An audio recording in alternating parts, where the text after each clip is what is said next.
Right, everyone, this is Wisconsin weather. As you can see, we've got about a little bit over a feet of snow, and it's still snowing pretty hard right now.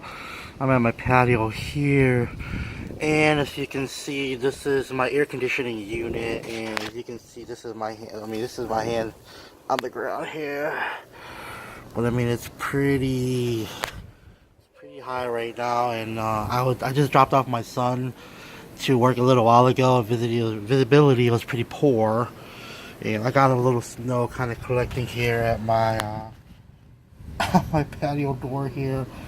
But yeah, this is snow. This is the backyard here, and it's pretty bad. It's freaking cold. Alright, yeah, so zoom in a little bit, and yeah, so this is pretty much it.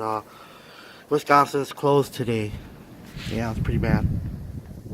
Yeah, you can kind of see over the roof right there as well too.